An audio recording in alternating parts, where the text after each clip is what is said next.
The Dear Agency specializes in helping you understand your coverage before you need it. We offer all lines of personal and commercial insurance, including auto, home, and life. Contact Dawn Dear at 210-507-2169 and visit us at 7529 North Loop 1604 in Live Oak, Texas, or farmersagent.com/DDear.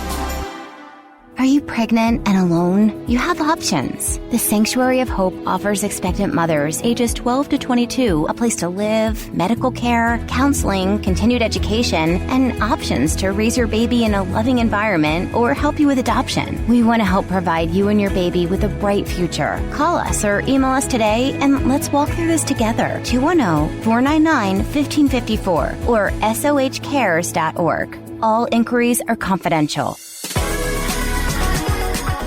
You are listening to I Am Refocused Radio with your host, Shamaya Reed. This show is designed to inspire you to live your purpose and regain your focus. And now, here's your host, Shamaya Reed.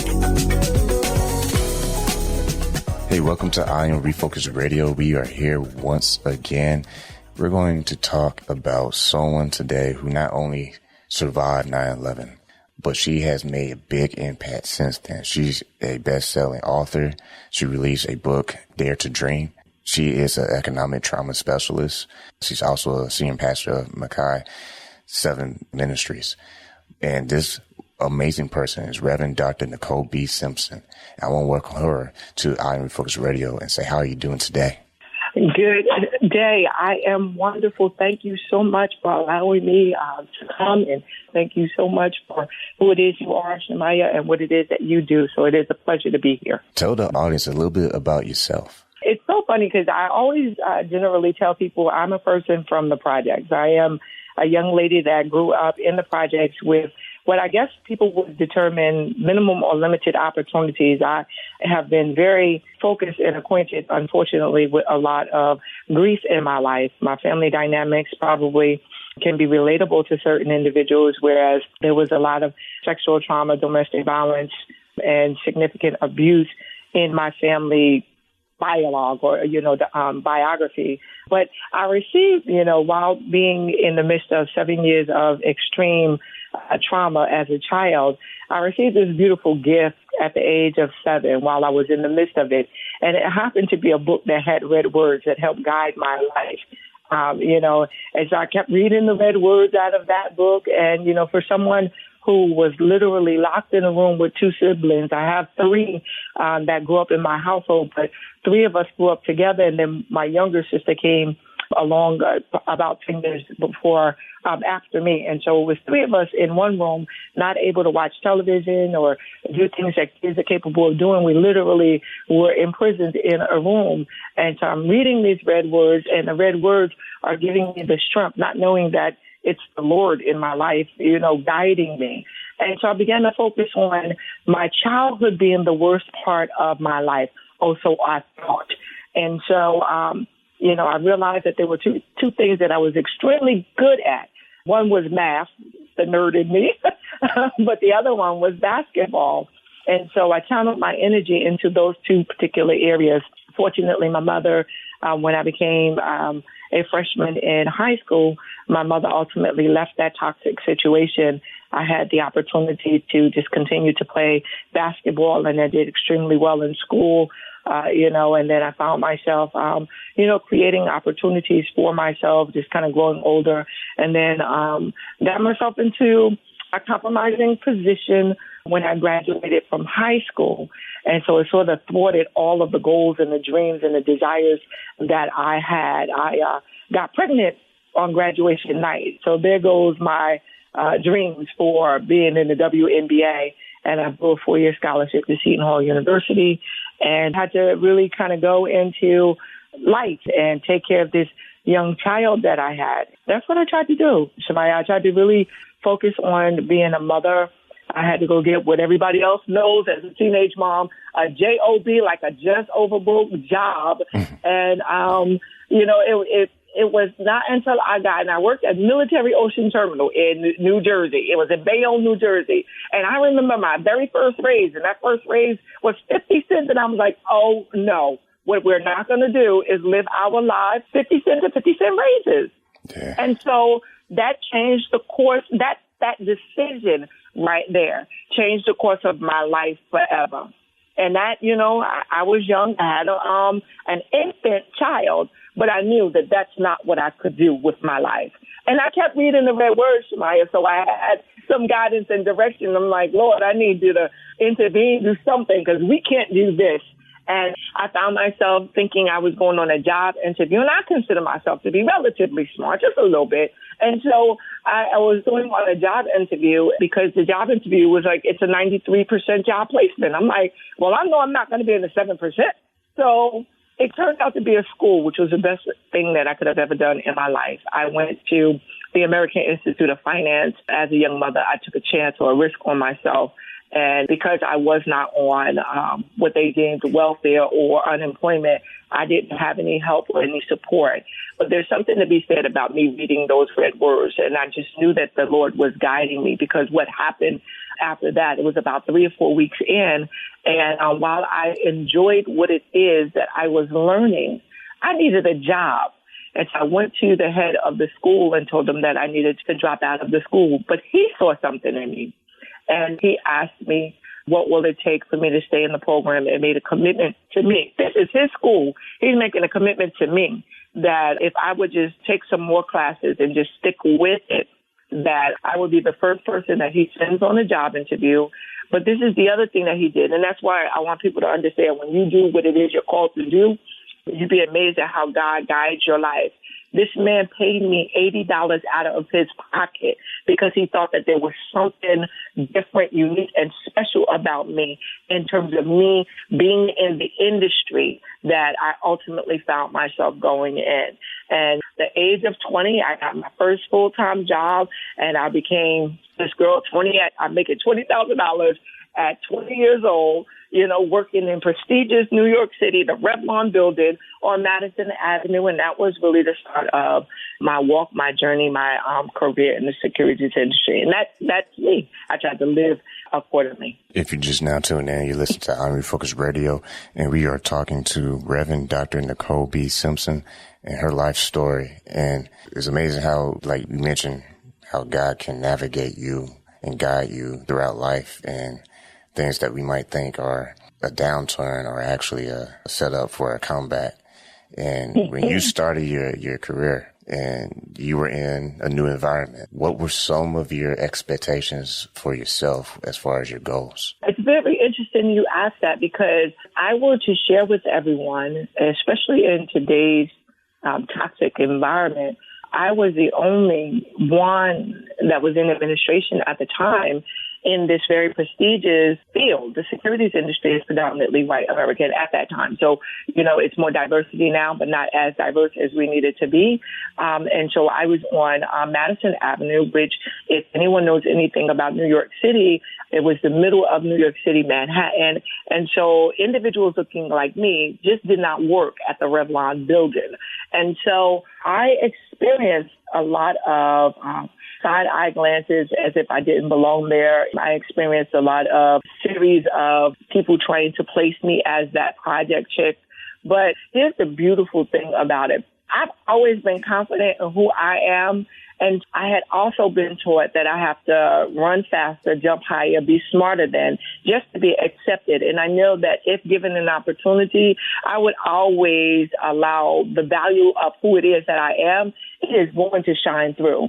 And that's exactly what happened to me in that first career that, or my first place that I worked. And my mentor at the time remained my mentor. So the person that invested into me told me to do something very specifically. He said, Nicole, when you get your foot in the door, I want you to get your Series 7. And I had no idea what he was talking about, but the opportunity presented itself.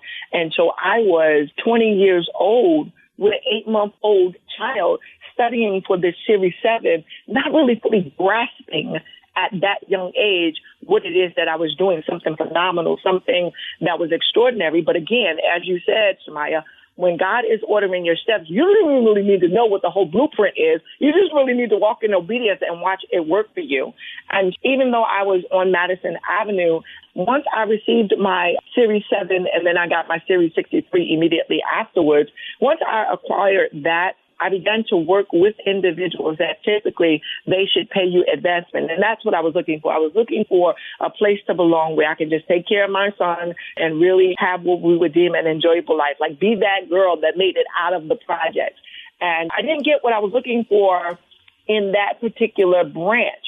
But the company was so large that I stood up for myself and I demanded to be paid more. Because at that point, I had recognized the value of the licensing that I got. And so when that happened, I was granted that request. And I was moved immediately down to the World Trade Center area within that company. And I began to literally increase my income 15, 20, 30% year over year. And it was such a blessing to be able to do that.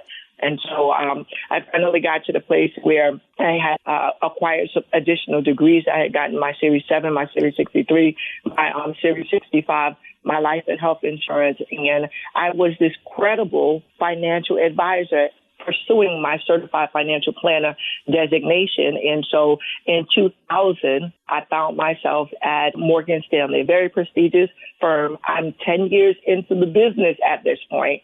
I am now officially a certified financial planner, and I found myself at Morgan Stanley, which was at 2 World Trade Center on the 73rd floor in the year of 2000, 1 year before September 11th. So did you start in 2000 at the World Trade Center? Yes, that's exactly where I worked. My partner and I had a $1 million production company at that time, meaning a financial planning production company at that time. And so we were wooed over or like enticed to come over to Morgan Stanley. And so I had just started working there in 2000 and had been there for about a year beforehand. And, you know, life was great. I mean, I had really, I think what people say, you have arrived. Like I had these childhood dreams that we think about, you know, when I get older, I want to be married. I want to have 2 children. I want to have a house with a white picket fence. You know, I want my boy to be older than my girl. I ultimately had another child. So I wound up having all of those American dreams. So we think,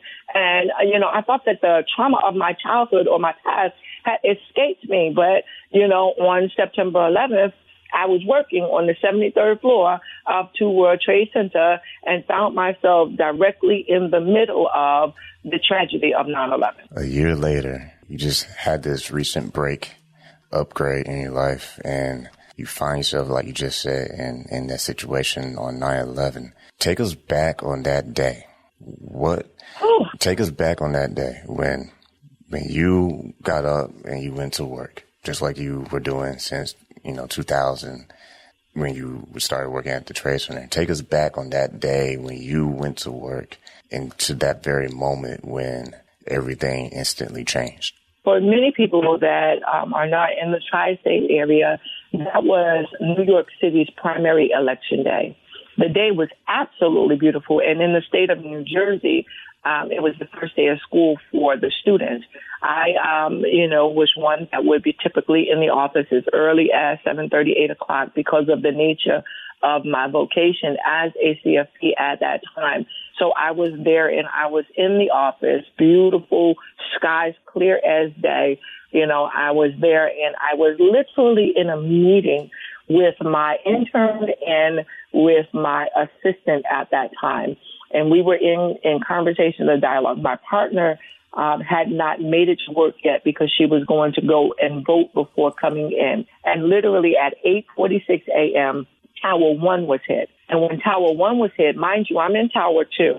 So when Tower 1 was hit, the lights flickered off and on in Tower 2, and the building began to sway back and forth. And there are some things that you don't have concept of time on. So I don't know how long that literally was. But one of the things that I recall very vividly is saying, okay, so that was done. And my assistants were asking, are we leaving? I'm like, no, that was a whole nother building. That had nothing to do with us.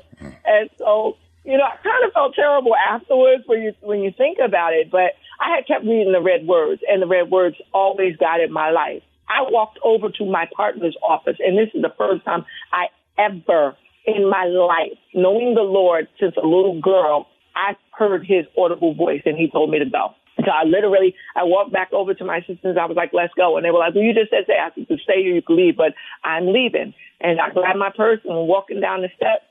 And Shemaya, I knew what I had on. I had one of the most amazing red outfits. I was sharp that day. That's what really, like, it's certain things that stick out to you that you're never really envisioning, but it was, me just kind of looking and walking. And the reason why I think it held so dear, because as we're walking down the steps, my shoes were a bit much because I'm on the 73rd floor. So we're walking down, and it's saying Tower 2 is secure, Tower 2 is secure. They were making this announcement over the PA system that you don't have to evacuate the building. Tower 2 is secure. So I'm still in a level of comfortability in that. And so I'm like, okay, everybody, well, we can go back upstairs. And so we walk and we get to the 44th floor. So if anybody's ever been in the World Trade Center, the 44th floor is a common walkway area where you go upstairs or downstairs. And so I literally get on the elevator on the 44th floor. As I get on the elevator, the Lord, again, in his mercy and his graciousness, he tells me to stay. So I get off the elevator before it closes.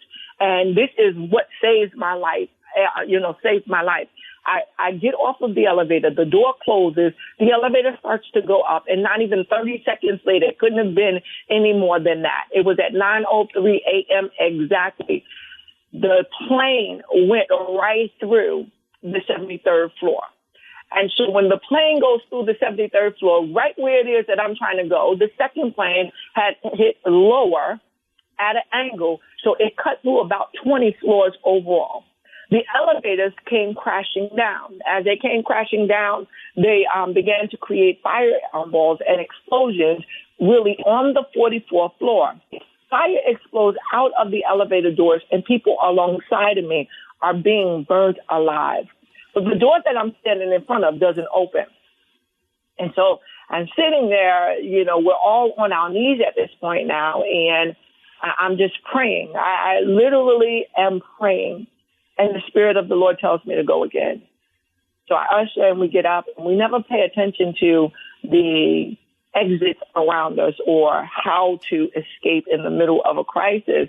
But I see this door, and we begin to walk out of the door. And when we're walking, Shemaya, here's the crazy thing. You would expect there to be turmoil and chaos and people that are, stampeding. But it was as if God was ushering people right out of that building. It was quiet. It was calm. Of course, there were people crying. Every once in a while, you saw police officers and firefighters walking up as we were trying to walk down, but there was no chaos. And so there was a sense of comfort in realizing that until, we kind of got to the 6th floor, then you knew that you were really in a terrible situation and our anxieties were arisen. But the Lord saw fit to save me on that day. And I remember getting down to the common walkway or to the main level. And as I got to the main level, the World Trade Center on that main level was full of glass. That's all you would be able to see. And they would not allow us to go out the front doors. They wanted us to go further into the building.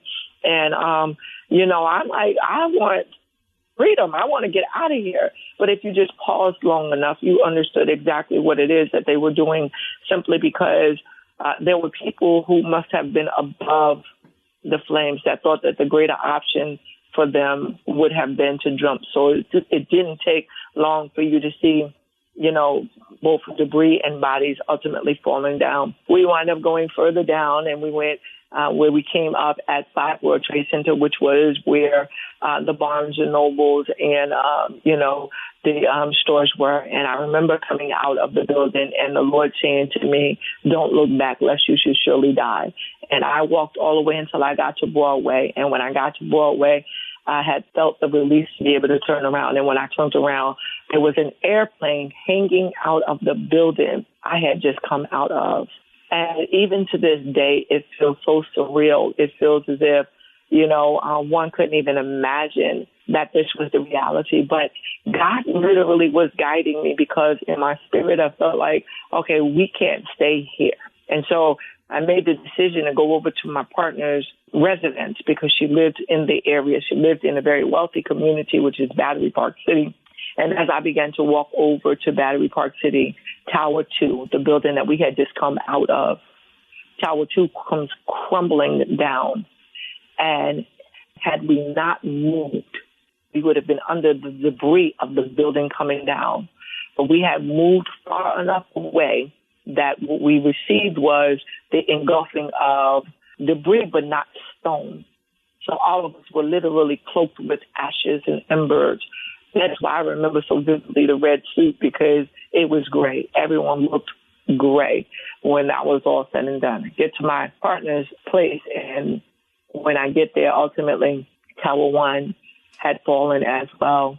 They evacuated us from Battery Park City. And this is where what it is that I do for a living became even more important, to be that financial trauma expert and the economy trauma expert, because there was a plan that the wealthy had in place long before a plan was necessary.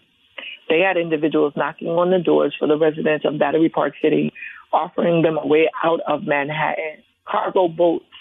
They let us down to the water because they weren't going to leave me there. I was with her and I was going. Cargo boats gave you a choice to go to either Staten Island or to Jersey City. And that's exactly, Jersey City is where I grew up in New Jersey. I got over to Jersey City, and I ultimately was one of a very few that had made it back to New Jersey from New York within that day. Other people that I know that didn't look like me didn't make it home for 24, 48 hours thereafter. That was my 9/11 day. Talk to the audience a little bit about the process of you transitioning into going through this situation. Years later, you turned into an entrepreneur. Well, it all began really from that moment. I needed to find my place. I had dealt with this trauma, again, a different type of trauma, and I could not find my balance where it is that I was. And I was, at that time, because God has a sense of humor, called me into ministry, and I'm still trying to, build this business that had always been a commission-oriented business. And I'm like, God, I can't do this. My body was being affected. And it was in 2007, 2008, when I was at my lowest point, depressed, trying to do everything that God has instructed for me to do. And I was in the middle of corporate prayer because I couldn't sleep, all of the years thereafter. And I had some physical changes that were impacting me, and ultimately was diagnosed with some chronic illnesses as a result of 9/11. But in the middle of corporate prayer, I almost had an out-of-body experience. I'm trying to lead the people in prayer, and God is speaking to me, and he says, Nicole, your dreams don't even impress me. Don't you know who I am? When he says that, I'm looking at God like, really, God? Like, I'm trying to do everything? Like, don't you know my life? I found myself, and the Lord had given me Dare to Dream, and I had released the book in 2010 originally. It was aspirational at the time. I'm like, okay, God, I want to do what it is that you have called for me to do. And in the last 10-year period of time, that aspirational book materialized, where it is that I had been able to expand my level of business, be able to really get back on course in my life overall. I was able to complete school because I had never completed my college degree, being that in my industry, I went straight into the securities industry, which is how I got to be in this business for 29 years and counting. But what happened was I went for my bachelor's. I graduated from Oral Roberts in 2013. I graduated with my master's of divinity in 2016, and I completed my doctorate in 2019. And so when we did the turn of this new decade, I'm sitting there and I'm like, okay, God, where am I going with my life? I have this business, it's vibrant, life is going well. And then COVID-19 happens, and the whole world is being sat down. And the Lord says to me, I have called you for such a time as this. And I had the opportunity to revisit, revise, and update Dare to Dream, pushing past your pain to pursue purpose. And he says to me, Nicole, you've lived this out. So you're going to be able to show my people how to dream, even in the midst of the worst storm that one could ever imagine that they would have in their life.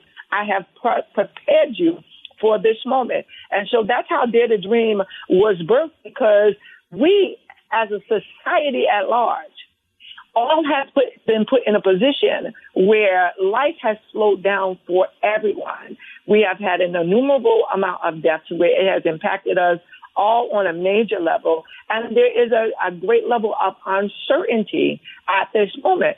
But God creates opportunities in the middle of a crisis.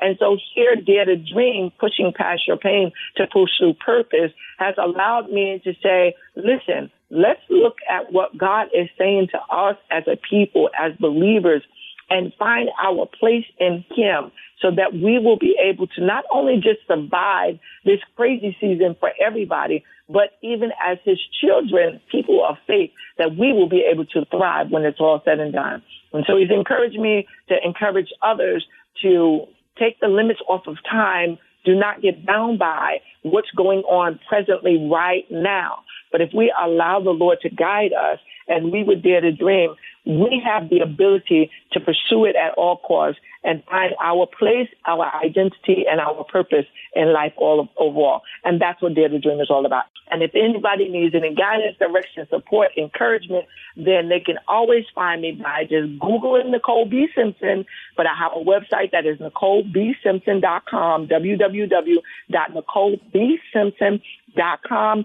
and they can find me everywhere on social media using those, using that word, Nicole B. Simpson, on Twitter, Facebook, Instagram, all the other great stuff. And I love to stay in contact and communication with individuals. And Shemaya, I want to say thank you for even having me on today to be able to encourage other individuals that even in the midst of the storm, please still dare to dream. Once again, this is I Am Refocused Radio with your host, Shemaya Reed, talking to the Reverend Dr. Nicole B. Simpson. I want to thank her for taking time on her busy schedule to not only share her story about the powerful change that 9/11 brought to her life, but how she overcame that and really made amazing things happen that I know will inspire many. So like we always say on the show, keep God first, stay focused, and peace.